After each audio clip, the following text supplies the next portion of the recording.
Welcome back. This is Daybreak. Thank you for staying with us. The hashtag on X is Citizen Daybreak. The SMS code is 22422 at Citizen TV Kenya and at Ayub Abdikadir. With us in the studio this morning, the former president of the Law Society of Kenya, Eric Theuri, and Ruth Kinyanjui, who commented on governance and political affairs as well as economics.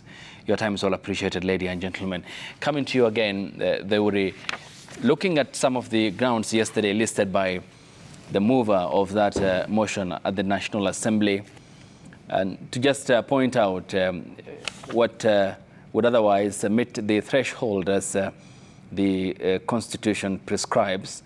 And this includes gross misconduct, where he said acting contrary to high calling and dignified status of the office of the Deputy President, a member of the Cabinet and the National Security Council, and also violation of the oath of office, which requires him, according to him, to obey, preserve, and defend the Constitution.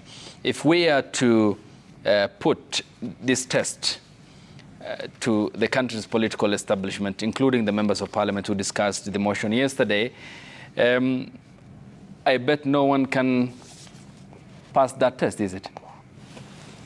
Yeah, it is a test that, of course, majority of them will fall. So I think we have to begin from one point. The point is that the principle as what is contained in the Constitution has not been met by majority of members of the executive, majority of members of parliament. Is that an excuse? Because, you know, you cannot say because regarding Gachagua, for example's conduct falls below what is expected of him, because the rest also have fallen short of the glory of the Lord, that then regarding Gachagua should be, you know, in a way given some leeway out of it. I think there is irony. Yeah. In the entire situation.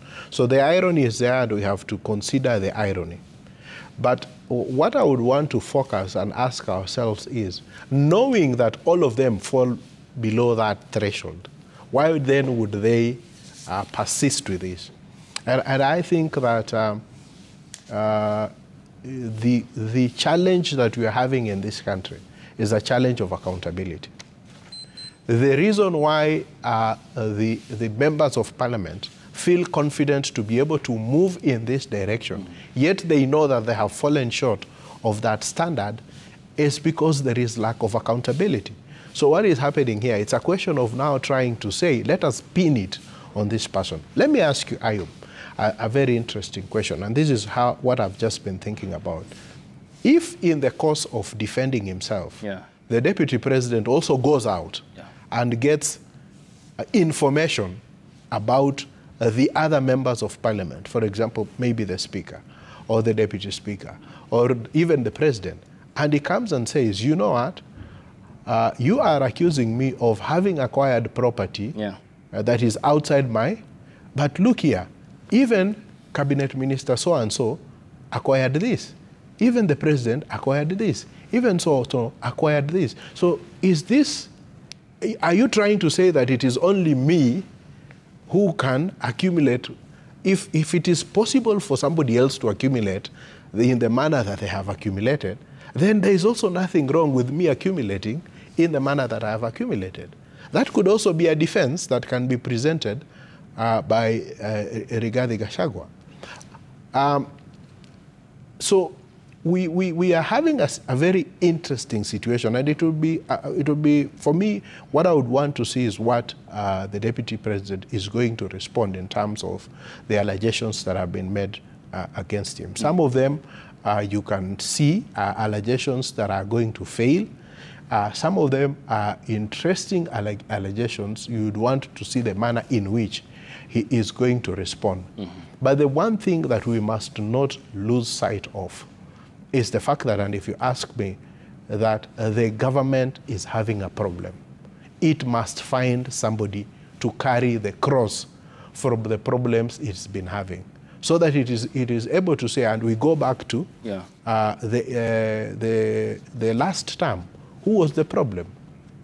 The last time, according to Deputy President Ruto then, the reason why the government did not perform is because of Raila Odinga, because Raila Odinga had been brought into government. Yeah.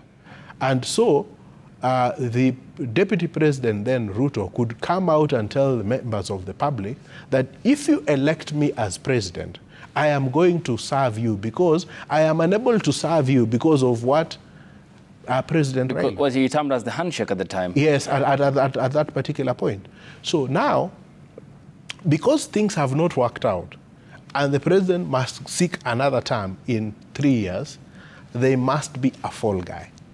And that fall guy is Rigathi Gachagua. So where do we draw the line here, Bonarais, then? Because if we are to compare apples with apples and oranges with oranges, then Deputy President William Ruto even made his case in terms of the handshake, not only here in the country, but at Chatham House in the United Kingdom months before the elections. He said, it's why we have failed on the accomplishments of the Big Four agenda that the Jubilee government had outlined. And even after the elections as a president on the 4th of January 2023, he still said why we had the dysfunctional affairs of the state is because of Raila Odinga joining government and the mix-up in terms of not establishing who is in government, a government in opposition and an opposition in government. Here then you have again him flip-flopping, incorporating the same player who is now constant in that equation, Raila Odinga, and his DP is on the line over similar accusations. If they were to be tabled in Parliament when William Ruto was the Deputy President, they will still meet these standards that were outlined by the move of the motion yesterday. So where do we draw the line when it comes to the Kenyan politician? A Kenyan politician is a very interesting animal.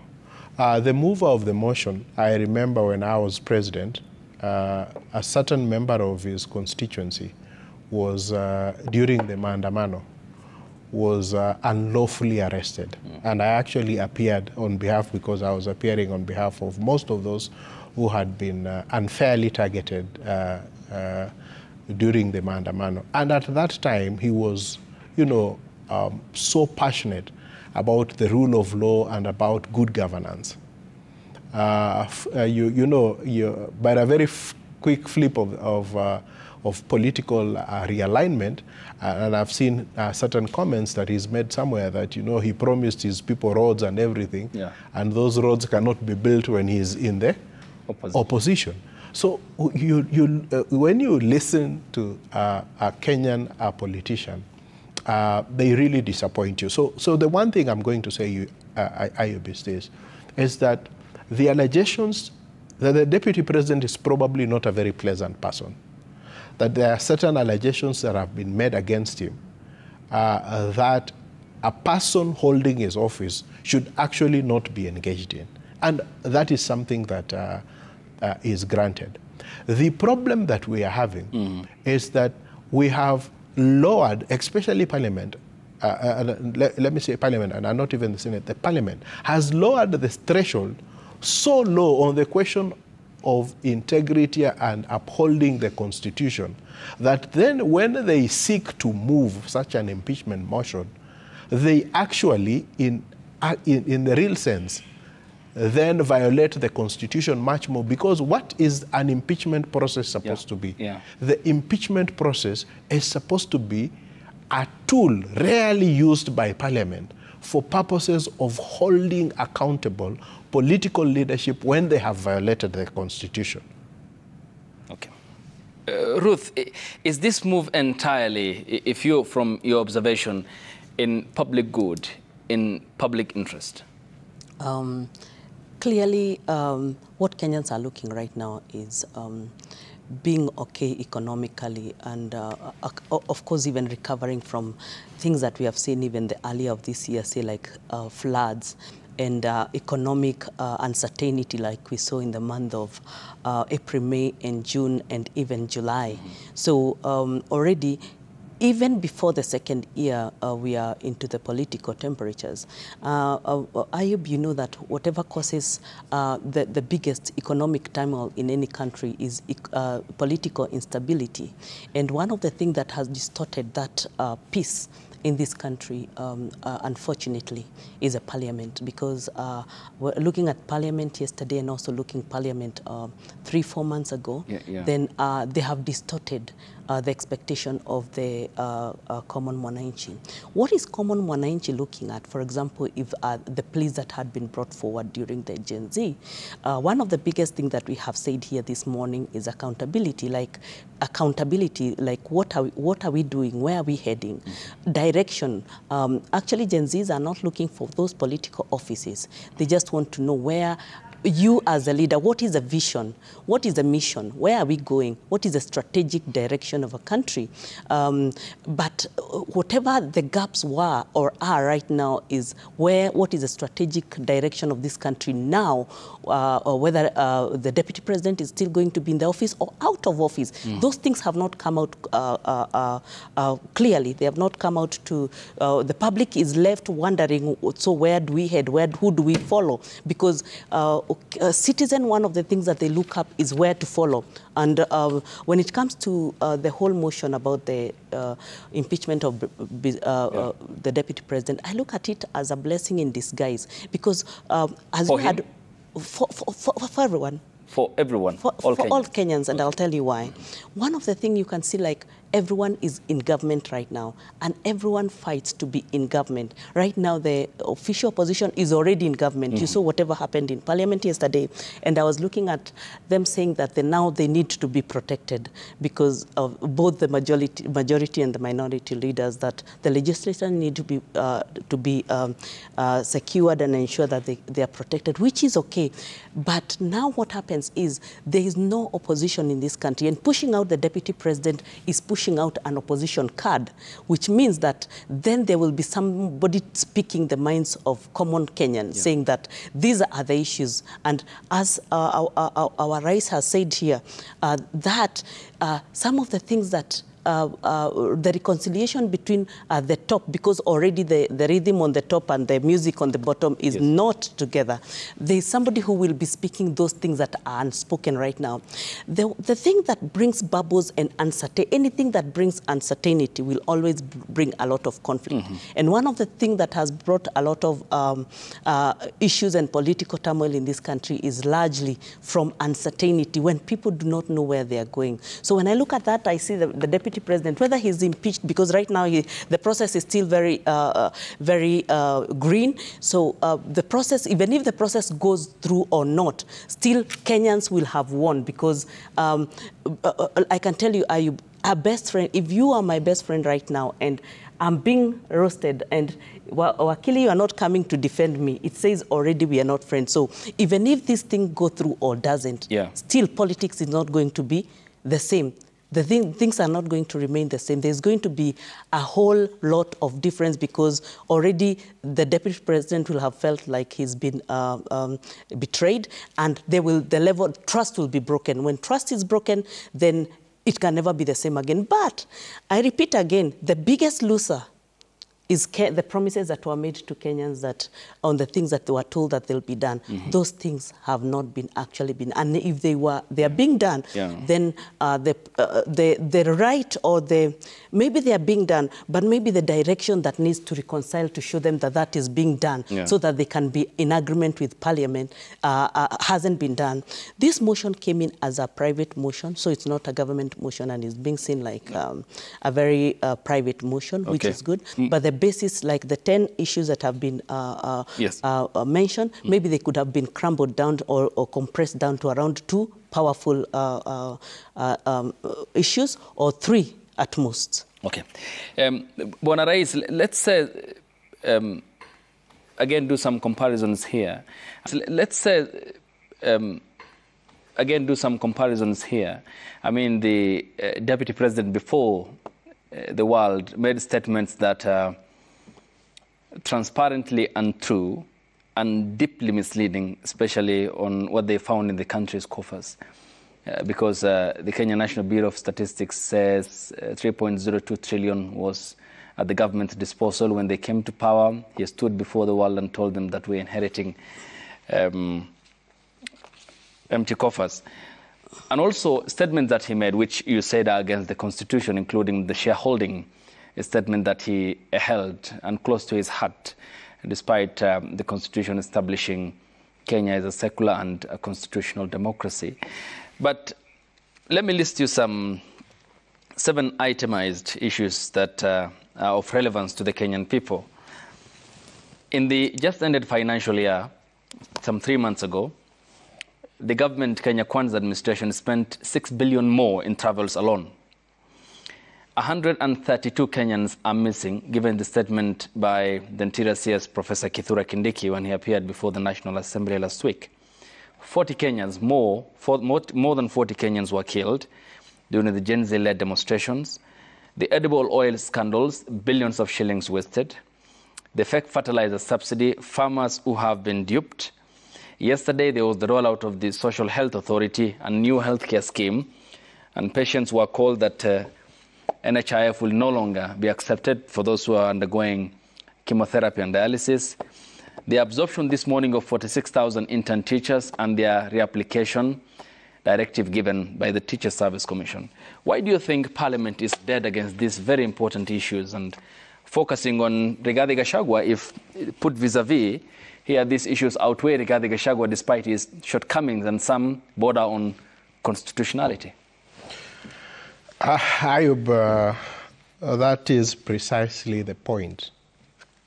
The issue is that the country appears to be headed in the wrong direction. And Parliament has abdicated its responsibility to the Kenyan people. I saw one of the grounds with regards to devolution, saying that the Deputy President has, undermined the devolution. But let's look at it. I think this is probably the first time in history where at the end of the financial year, the county governments had not been given what is due to them. And that situation continues to date. So that in terms of the share of revenue that they are entitled, constitutionally entitled to, they have not received it. I say this because of the contradiction. And the contradiction are some of those facts that you have raised here. So that you have all these challenges. And remember, the fake fertilizer went into Parliament. And the CS was saved. And the CS was cleared. The issue of SHA went into Parliament, and Parliament said there's no problem with it. But you look at where was the problem. Is the problem the administrative part of it in terms of NHIF, SHA, or whatever? Or is the problem the fact that our hospitals are constrained because they do not have facilities, infrastructure, and personnel? Remember that a few months ago, doctors and intern doctors were being beaten on the streets because they were saying that, we have an MOU, we have a return to work formula, that you are supposed to employ this number of interns and doctors. So that's where the problem is. Now, you come to teachers. You have all these teachers who had been promised they would be absorbed, and then another shocker for them. There's this problem. Before we even finish that, you have a problem with the university funding model. Yeah? Students up to now, I have reported, no one knows exactly what they are supposed to pay. There is a lot of confusion, and of course now we have another body to, again, a committee to look into that model again. You come to the question of the missing Kenyans and the abductions that continue to be carried. So this number of missing Kenyans will continue to increase. What does the CS of security tell us? That they don't even know where these people are. Remember the case of the Kitengela 3? Yes. When the IG was now staring at going into prison, the 3 were released. And when they were released, they were in police custody. So we all know that the missing Kenyans are being held by police or by agents of police or a a ragtag unit that is operating in this country. Because when you listen to the CS of Interior, he says that yes, protesters were killed, but they may not have been killed by police. So who else owns guns unless there is another gang that is operating alongside the police that is doing the killings and that is doing the abductions? So you have all these challenges. You look at the 6 billion you are saying, more that has been spent on travel. Would this money have been spent elsewhere? Now, because of all these challenges, and because of all this, and remember one thing, that this government, and I say this government in terms of at the top, has never suffered any failure in anything. The first failure they suffered was the failure of the Gen Z by the rejection of the finance bill. So everyone is angry and is looking for someone to take the blame. Remember, at one point it was Ford Foundation.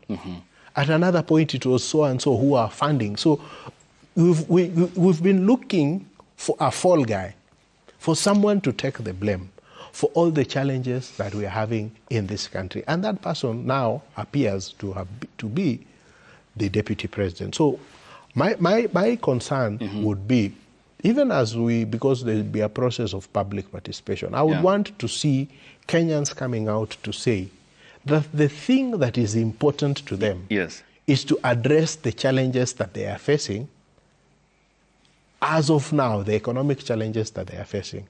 And two, for Parliament to really look into itself and ask themselves, are they serving the interest of the country? One, by prosecuting this impeachment motion, do they have the moral authority to actually do that, in view of the fact that there are even bigger and greater concerns that are facing this country that have not been addressed? So we have to begin focusing on the things that are important to this country.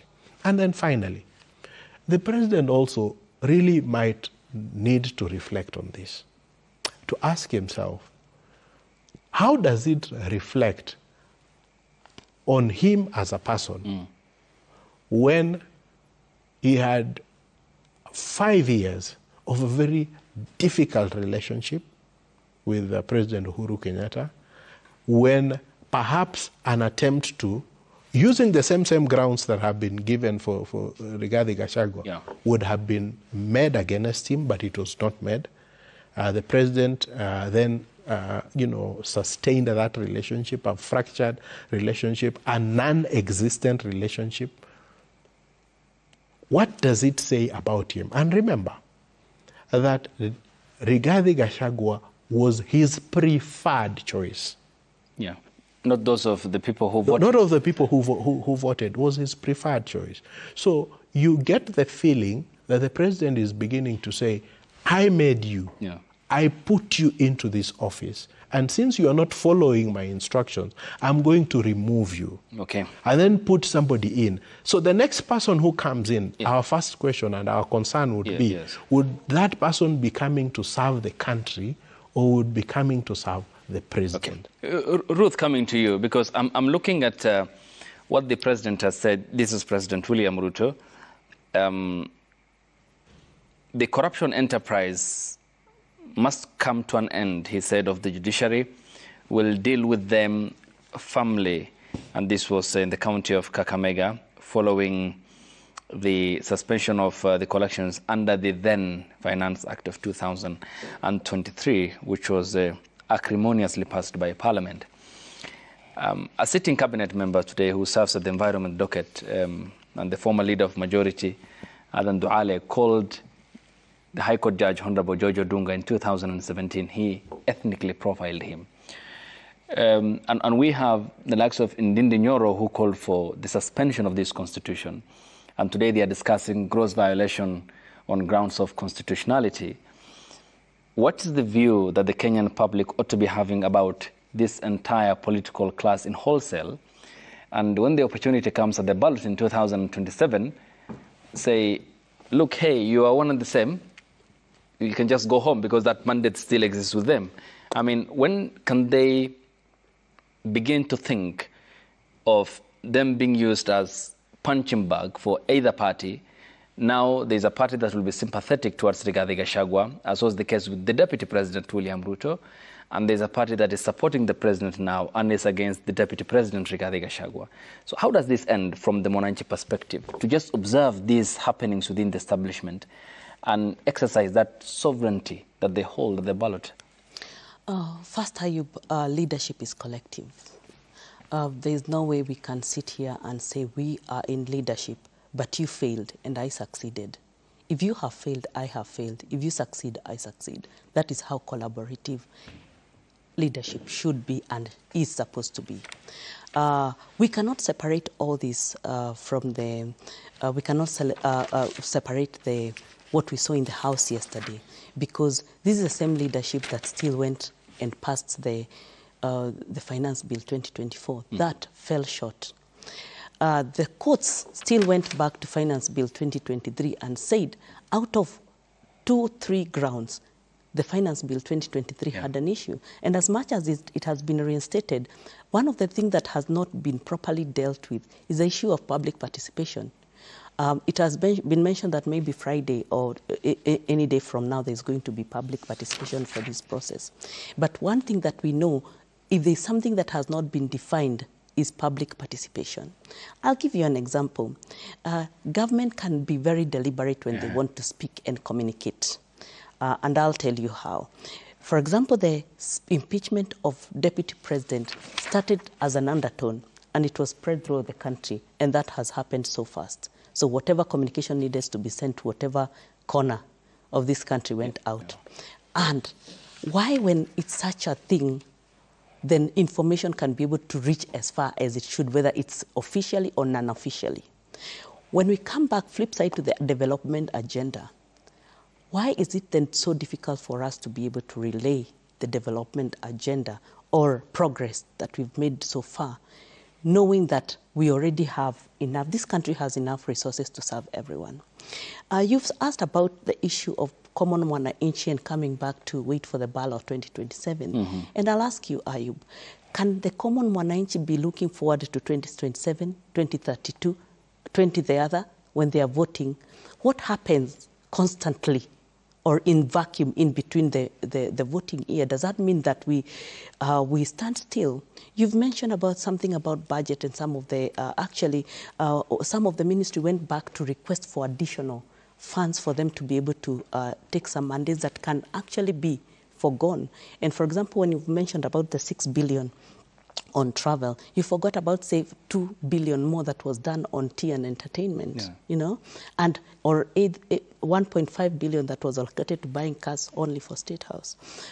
Can these things can also be done differently, or can there be appropriation? We haven't seen government ready for appropriation. Let's talk about the achieving, for example, the 2024-2025 targets, revenue target. There's still going to be a dip. We know one of the biggest problems that has been previously is the implementation of collection of taxes in this country, and KRA has been trying but really struggling. And when we look at one of the things that Common Mwananchi has been asking is, can there be a reconciliation between the technocrats at Treasury, the legislators whenever they are making this law, and implementation? Because the reason why implementation has been hard, because it's not connecting with the source. So the budgeting process, making process, which has been, we've been using the same process since like 20-25 years ago, cannot continue containing the issues that we have right now. It's like, I've always said, it's like old wine skins holding new wine. That is not going to happen for this country.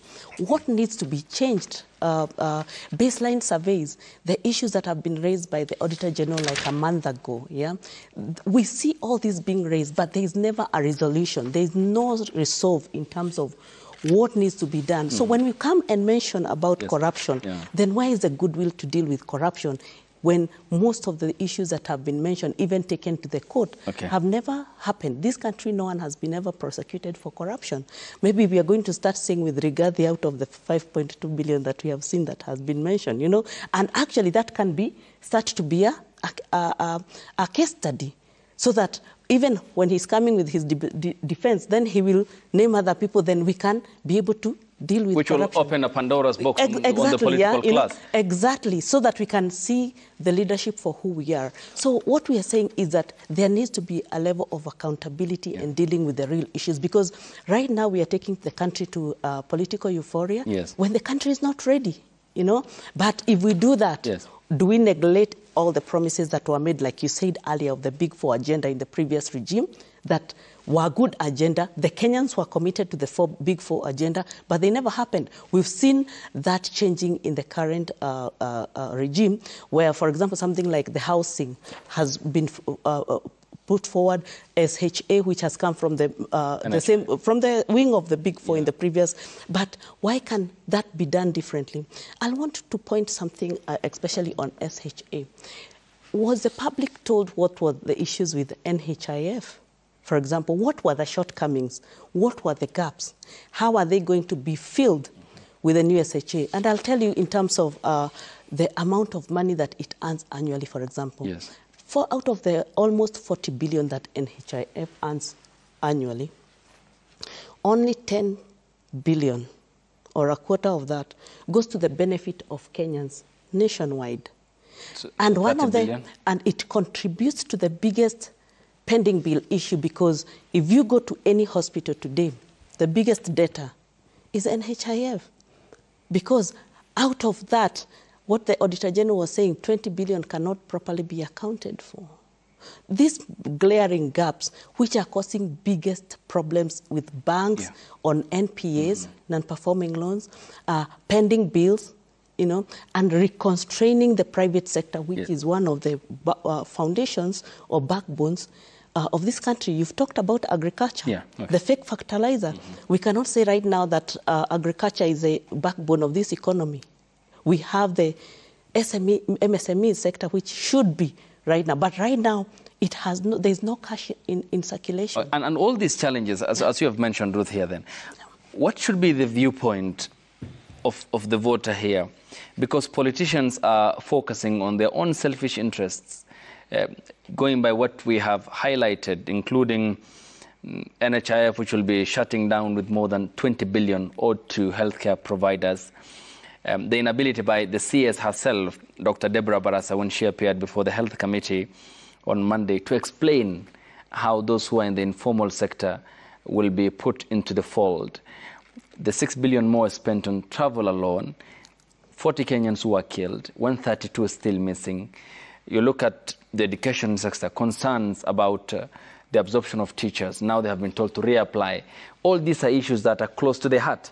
Whatever is happening in Parliament, it's none of the Kenyan people's business. They elected their representatives and they're doing the political deals.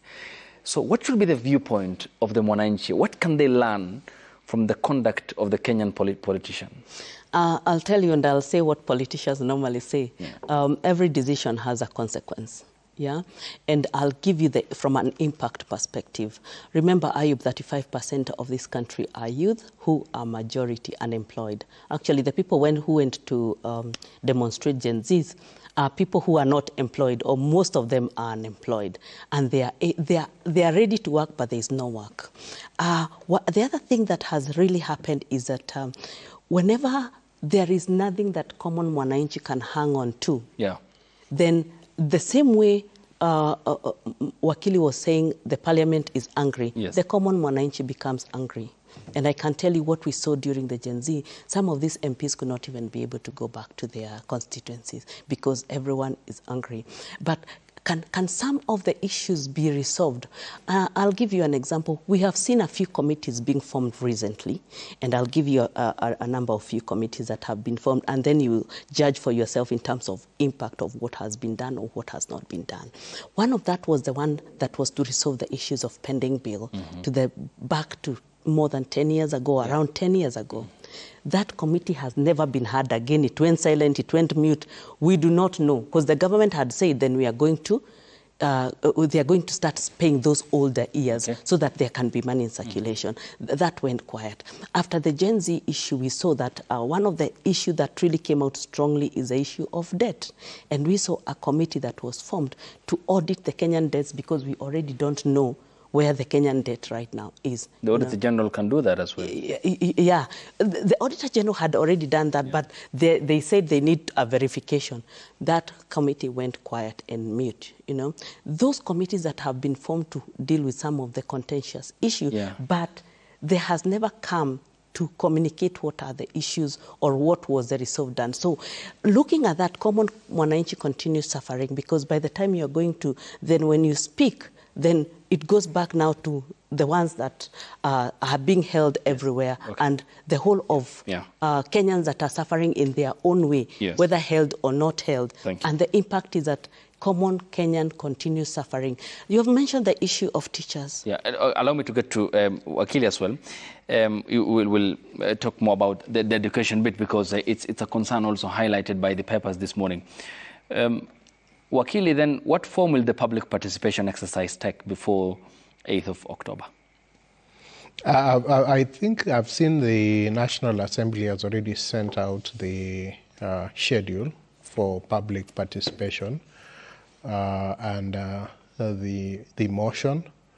I hope that they will facilitate proper public participation by giving us also the annexures that they intend to rely on, because the motion has to be supported by evidence.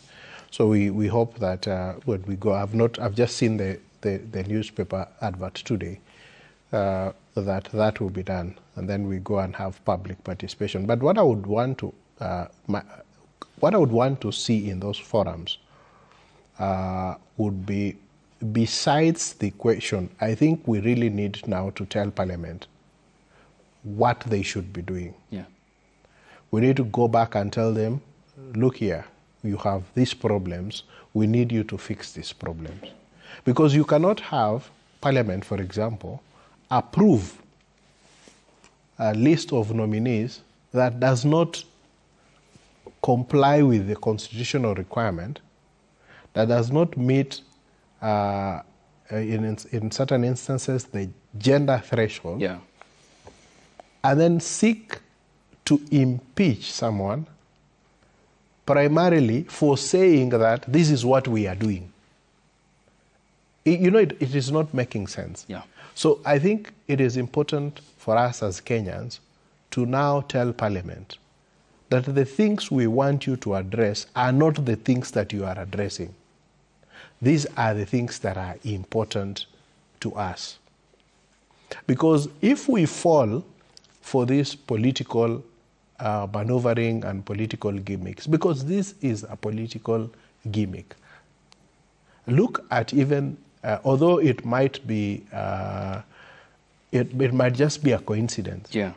But the prevailing national discussion was the issue that was happening at the airport, the issues that were happening with Shah. Now we appear to be forgetting the Adani question, the question of the critical questions with regard to our health issues. So let's have this discussion. Let us, for those who are holding this accountability mechanism, let us ask them, because this is a moment for us to actually introspect on our accountability standards. What are our accountability standards? If you are saying the Deputy President has done 1, 2, 3, yes, granted, he has done that. But are you going to just say that we are going to focus only on this, and when, for example, vetting comes in Parliament, you pass these people without asking them, how did you show us how you acquired this property, this income, between 2 years, how you made an extra 150 million. Yeah, because we cannot have double speak in the House of Parliament, because one of the things that a government does is that a government inspires a country. When you, as a government... And is that inspiration there, Wakili? And that's what I'm saying. Because look at the point, to highlight one important conversation which is happening in this country as well, other than what's happening in Parliament, which is a political affair, is the provision of the integrated healthcare information technology system for the new healthcare scheme that the government has rolled out. And while the Public Procurement and the Disposal Act emphasizes on competitive bidding for companies or entities that are interested, there was direct procurement. And this is the justification that the Principal Secretary, Harry Kimtai, gave. He said, to quote him, sometimes when you are procuring a service, there are some challenges that cannot be easily found in the market. Then you apply, and once permission has been granted for direct procurement, then you go through that method. The PS did not specify what were the challenges. The Act, however, specifies the instances where direct procurement is allowed under law, which is instances where the said service can only be rendered by that entity or entities, or in the case of war, invasion, or civil disorder. I put the same to the chair of the Health Committee yesterday here. And that is precisely the point. Because, as you have said, you know, when it comes to an IT system, you can be saying that there is an IT system that does not exist. That could be true, because perhaps you need it to run a particular program, and that program has its own peculiarities. So what it will require is that you will then need ICT people or IT experts to sit down and come up with a model. So in this case, we would be saying that, for example, let's say Safaricom already had this system running. And they're the only ones who are capable of having such a system. So even if we go out everywhere else, we are not going to get it. And for that reason, that is the justification for going for direct procurement. That is what actually is under the law. And I know that this issue has already been challenged in court. And I expect that if a court applies its mind properly to it, that tender is going to be annulled, because the reasons and the justification for going for direct procurement are non-existent. But we all know, if we look at, the cost of it, I had the cost of it. 104 billion. I don't even know, you know, it's difficult now. The English words can no longer express some of the feelings that we get when we hear the things that have been going on in government. And you know, when Parliament goes ahead and says that it has cleared that system, everything was in order, you then begin to comprehend the kind of problems that we have in this country. And then let's focus, because this is the point here. Ruth, coming to you, and here comes the politics, which is not relevant for the common Mwananchi, because the shilling in his pocket is, the healthcare he or she gets is, the education standards is, the quality. So the control of budget has, in many instances, also flagged or raised the red flags where Parliament is a key player in that process, the budget-making process. Dr. Margaret Nyakangwa appeared before the then conglomerate of politicians at the Bomas of Kenya under what was then termed as the National Dialogue Process, NADCO, which came up with a report. And she said, look, here there is an exaggeration, and you have to seal these loopholes. And she was not the only party. While she said that my salary was tripled, yet I'm the only state officer in that office. She talked about that. I have been approving payments for public debt, she said. While looking into the budget for the Consolidated Fund Services, the source of my salary, I established that my annual salary had been budgeted at 3 times my actual earnings. That's the control of budget.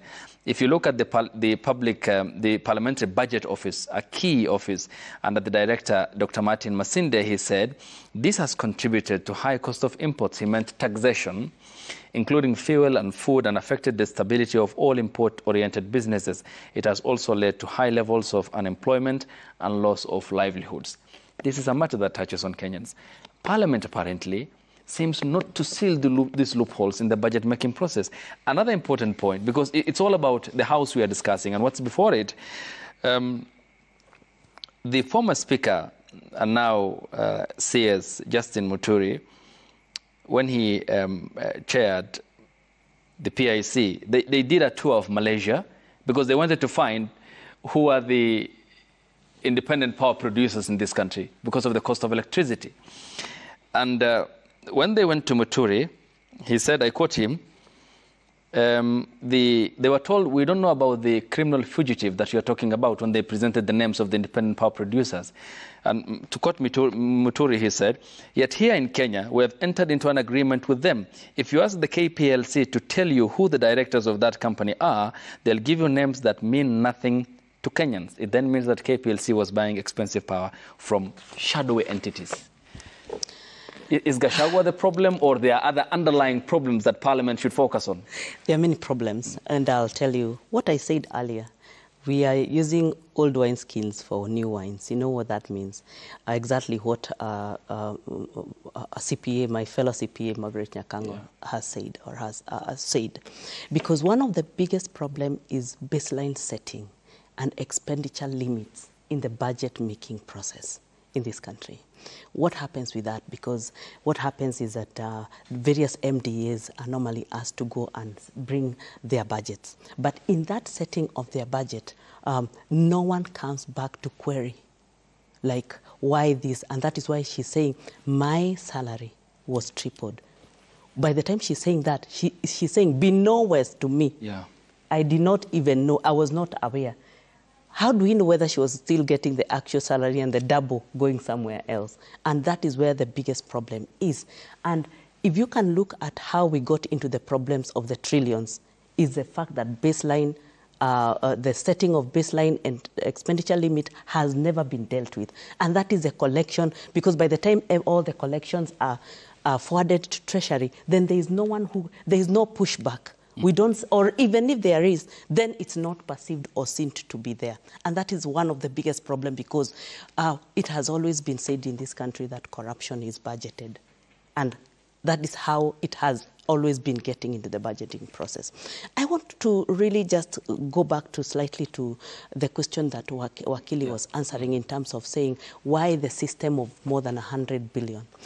This country, if there is a country that is techno-savvy or technology-savvy, is Kenya. Kenya is very techno-savvy. And one of the things that we should be seeing the government doing is saying, NHIF had this kind of a system. And that is how it served the Kenyans. However, there were gaps. These were the major limitation of the system that they were using. And this is a system capability. And based on the assessment that has been done on the ground in terms of us giving proper or better service delivery, then this is what we need and the justification of the new system. However, they come back and say, you know, Kenyans' problem will only be resolved by Kenyans' issues. I can tell you some of this system, by the time they're coming, they're not speaking to the issues on the ground. You already spoke about the whole issue about now cancer patient and also dialysis. Yeah. Those people 9,000 on dialysis alone, exactly, daily.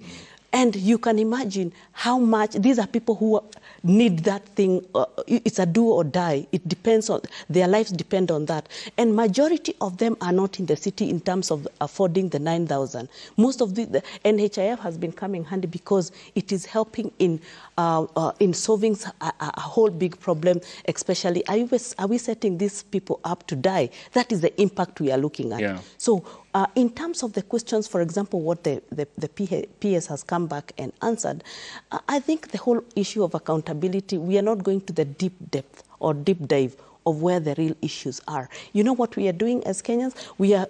Our leaders are, they're still putting on cover to a wound that is still rotting. So in terms of impact, nothing is being resolved whatsoever.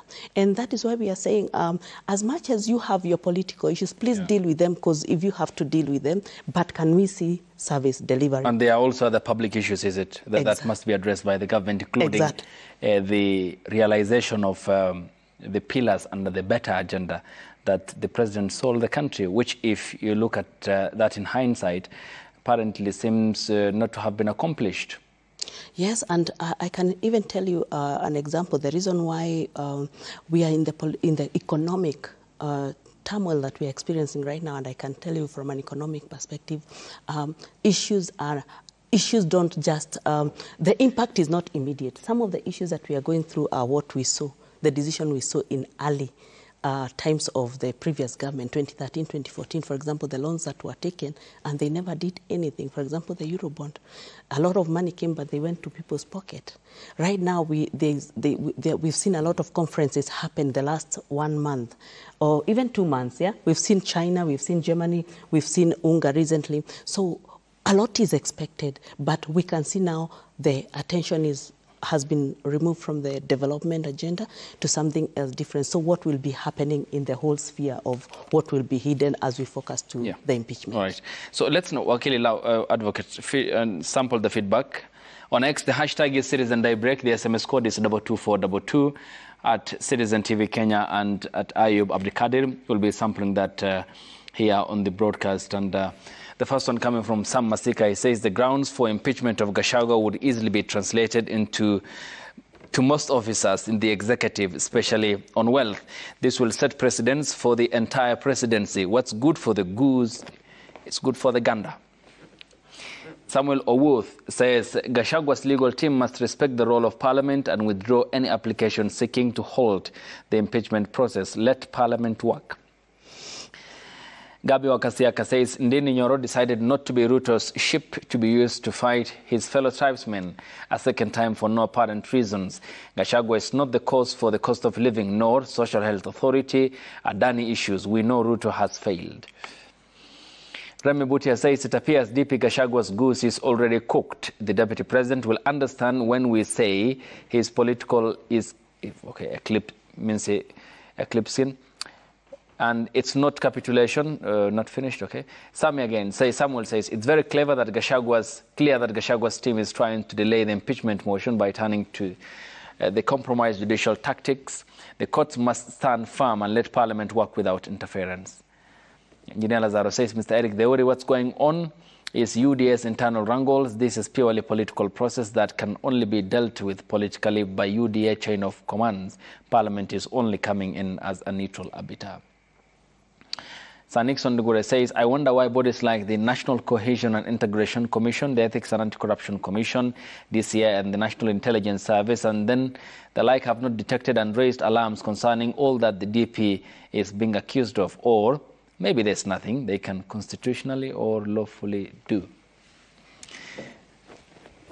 Then, Mr. Eric, likely options out of this, because it now seems that the process is on. And what do you make of the president's silence on all this since jetting back to the country from the UN? I don't think the president has been silent. I mean, he has just not pronounced himself publicly on this issue, but his silence is to be interpreted to mean that he approves of this process, because this is principally his deputy, principally being the motion has principally been supported by the political formation that is of the majority from which the president comes from. Mm-hmm. We have seen all along that the political party has been whipped to support an agenda, even as unpopular an agenda as the Finance Act. And so if you look at everything else, the president is clearly speaking in the manner in which the impeachment motion has been tabled, and the fact that it enjoys the support of majority of the members of the ruling coalition. So that's neither here nor there.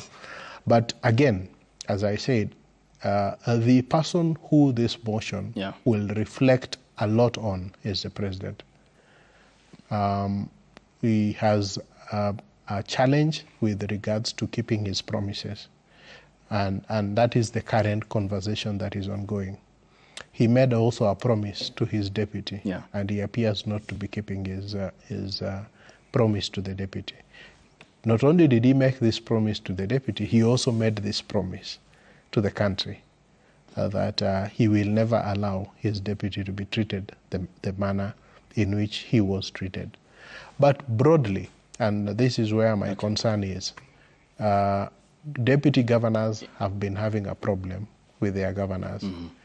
By allowing this motion to go on, you get to a point where we are now saying that if you come into government, then you must toe the line of the president or the governor, or you are out. Thank you. And that's really problematic, and it is actually soiling the purpose for which impeachment proceedings are meant for. Yes, Ruth, your final comments. I think one of the things that was mentioned in this motion is the whole issue about national cohesion and integration. I think the most important thing for this country is being together and moving on together. There is no way this country will grow in disintegration. I think maybe I look from the finance bill perspective. The president spoke at the last in different shades by the not accenting by what he spoke after that. And at this point in time, people will still look up to the fact that whether he's still going to uphold that or not, whether his deputy will be in the office or not. Thank you. Much appreciated. Eric Deuri, who formerly served as the president of the Law Society of Kenya and advocate of the High Court. Thank you. Ruth Kinyanjui, governance and economic commentator, as well as a political analyst. Your time is all appreciated, ladies and gentlemen. What a time to test our institutions as well. We look forward to the developments in the next couple of days and what the outcome portends for Kenya's second deputy president, Rigathi Gachagua. After the break will be health and lifestyle segment, a discussion on what a healthy heart is, here on the broadcast after the break. Stay tuned.